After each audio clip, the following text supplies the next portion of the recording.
If the algorithm saying this video, it's probably because you can't find any women that you actually like because you're not looking for them. You keep fucking dating hoes. Watch this instead. Do you have a girlfriend? No? Alright, work with me here. Imagine your girlfriend looks amazing. She's kind of annoying. Okay. Really annoying? Probably. But she gives amazing head. Do you keep this relationship going? Or do you go shopping for a new woman? If you said keep her, dude, bruh, no. If she's treating you like shit, donate her. You need to follow this next basic rule brick that I'm about to lay out for you that makes your girlfriend to your wife, or more likely, what to shop for around. There's a lot of generic brands, but you don't want those. You want the luxurious, expensive type. Before we start, if you're just looking to fuck around and you just want pussy no matter what, this video is not for you. Get out. Although, check in next week. I'll make a video on how to fuck around and meet bad bitches everywhere. Alright, let's keep going. The first thing to look for is personality. Are they funny? If they don't laugh at your jokes or make any funny jokes that you can laugh at, this isn't going to work out. You're trying to be two serious, boring people drinking coffee for the rest of your life. Or even worse, get bored or even hate each other and never get divorced because you have kids. Are they mature? Do they understand that spending X amount of money on stupid shit isn't worth it? Or even going to the club when they're already in a relationship? Nah. Are they kind, not just to you, but to everyone else? Are they loyal? You don't want a fucking hoe. Or even when money's rough, she's not beating you over the head saying, get 2 to 3 jobs just for both of us. Is she supportive? Does she push you to do things that you don't want to do? Does she make you feel like it's okay even when it's not? Does she congratulate you when you did something that matters, that actually is, that you're proud of, and now she's proud of it because you're proud of it? And most of all, similar to you, hopefully, you're both honest. Even if you messed up or they messed up, just know you have to tell them, no matter what, to keep it 100% on the same page. It'll just flow way better, this relationship. So when I was a Pringle ready to mingle, these are exactly, well, of course, after wanting to just fuck around and put my dick in everything. I truly do think everyone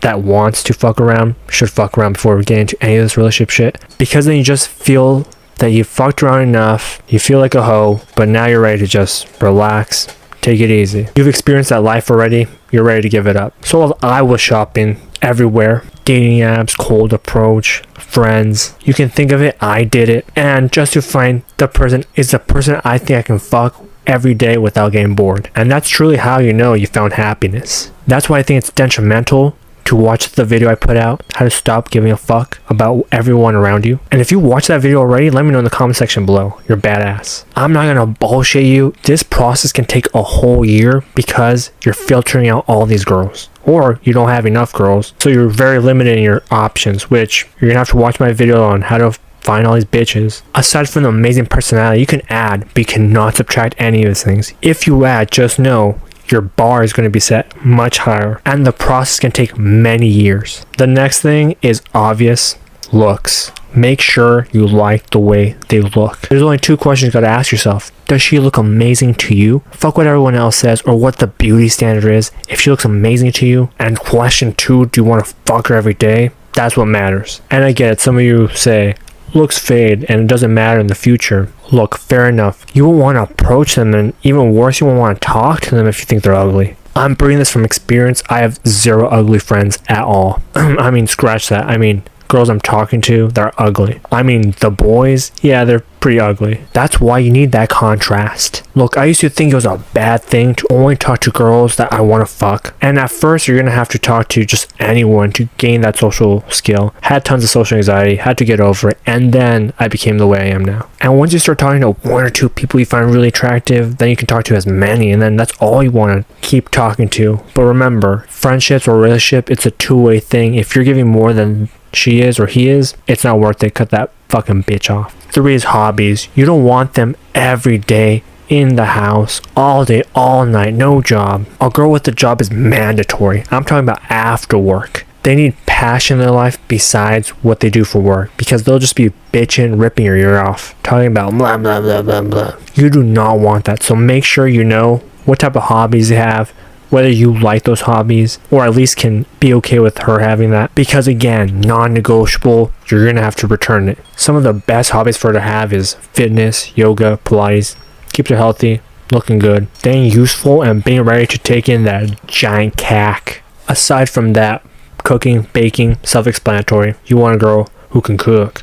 Reading, and learning, so the brain stays sharp. And also, I feel like people are more open to open dialogue when they're studying and learning about new things. Because if you stay the same, you won't want to learn anything new. Personally, for me, a closed-off individual gets the boot. Those 3 things are ideal, almost non-negotiable. Other hobbies are traveling, too expensive though, I'd be careful. Unless you have it like that, and your options will be way better because you yourself have a lot to offer with wealth. Photography or art, it's great because both of you can get into it.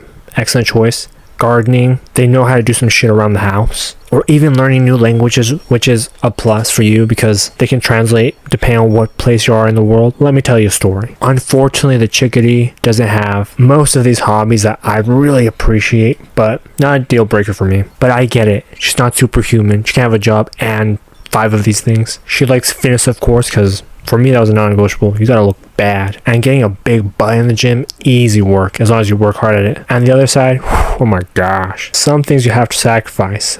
The other one is learning new languages, so I always thought that was a plus. Not that rich of a guy, but just in case. What is one thing that most people that just look at looks forget when they're looking at a hottie? Does a person have amazing abilities, such as good with money? Because if it's not good with money, they're just spending your money specifically. And although both of you should be good with money, remember she has to know how to budget, save money, invest. Maybe, not that one, but it'd be cool. And make smart financial decisions. Where does the money go? What should you guys use the money for? If she's trying to buy everything that shines, you're gonna be broke forever. Also, how to run a household, which you'll learn together really. They need to know how to cook, clean, and plan for disasters when they happen. Are they emotionally intelligent? Can they communicate with you even though you're mad or she's mad? And most importantly, can they read situations? Because there's so many girls that just do not know this. There's one girl I knew who just, even though someone was feeling bad or if it was obvious they did something wrong, no filter, just straight up said, a friend of ours spent a lot of money on stupid shit.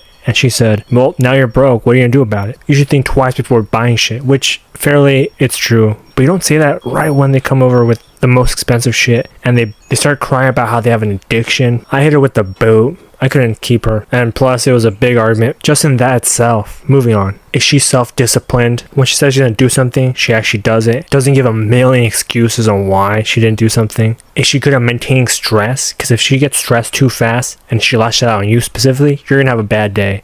And you're going to take all that shit all around you. It's not a good look. Not a good thing to have. And then learning mentality is a must. Gotta keep learning. You can't do better if you don't know better. That's why I got you. Subscribe. This will make life so much easier for the both of you. Sure, ideally, it would just be on her, but if you guys shared it half and half, these mentalities, you'd both be very well off. And I'm not just talking financially, because with these things, you'll probably make lots of money.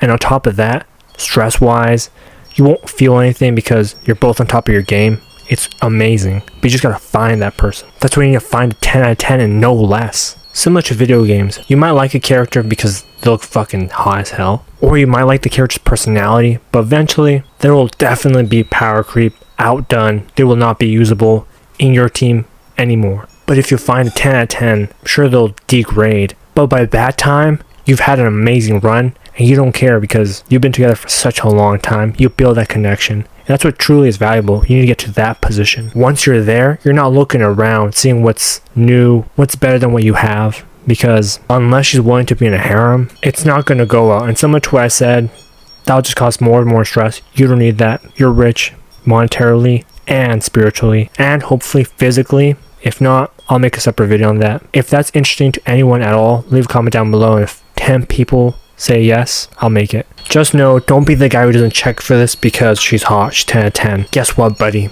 She's not. And if you get anything out of this video, if you choose anything to take from it, it's this one. Make sure to find a girl who shares the same values as you. If you're religious, find a girl in that same religion because life will be so much more difficult. Had a buddy of mine, Jew, and his girl was Catholic. And this very generic, I'm sure you've heard it before. They ended up having a kid and they didn't know what to do with the kid anymore. Do they send him to Catholic school or whatever the equivalent is? What is it? Hebrew school? And when their families talk about it, it gets very awkward. You'll have to celebrate holidays differently, church differently, even the way you get married sometimes. Sounds like a fucking headache. I would never want to do that. After that, it's ethics. I know some of you are or clicked out. But just lock in, bro. If she likes smoking, getting tattoos, open relationships, things like that, and you don't want to smoke at all, you think it's disgusting to smoke marijuana. Side note, it makes everything smell like shit if you never smoked. Believe me, don't go there. Maybe fuck around a little bit and then boot her out. Definitely not for long term. Relationship wise, do you guys want to have a family, kids, all that? If she's like yes, you're like no, as fast as you can, end it. Politely though, but end it. And of course, future prospects. If her future and your future are not aligning, that's not a good thing. Also, intimacy. If you want sex and she doesn't want to give it at all, that's another reason to boot her out of there. I mean, some people would say talk it out, maybe there's something wrong. And while that's very fair, if you do talk it out and it kind of feels in the middle, there's something wrong. And if you can't figure it out, it's better just to stop here and find someone else. Just to give you the opposite, if you really care about this person and you want to make it work, talk it out, figure out what's wrong. If you're okay settling for whatever she doesn't want to give you, that is fine. Because at the end of the day, it's your life. Yes, you guys are together, but you have an individual life outside of that, as long as you don't have kids. After that, it gets really complicated, but that's a different video. Congratulations, you have made it to the end. Those are the 5 things, non-negotiable. Typically, I say go and just do one and then that'll work out. But no, these you can't just do one. It has to be all of them. Unless you want to settle for one and then feel like there's something missing in the relationship. I wouldn't want that for you. I want you to find someone perfect for yourself. A 10 out of 10. There's so many men out there who just settle for these women because they feel there's not enough. They feel very unconfident to go and find a better woman because they're old or they don't even know where to find these hot chicks. But life is a fucking pool. It's generic, it's cheesy, but it's true. There's tons of fishes out there. We're fishermen. Go. That pole will never get old. Just that fish. You don't want to be the guy with the boring wife, the 3 kids, the bad job that nobody wants, then goes to work, then to sleep, and then has no time for himself. You need to make your life mean something. You have to start today. Find that girl, date her, marry her. Let's get it done, boys. Peace.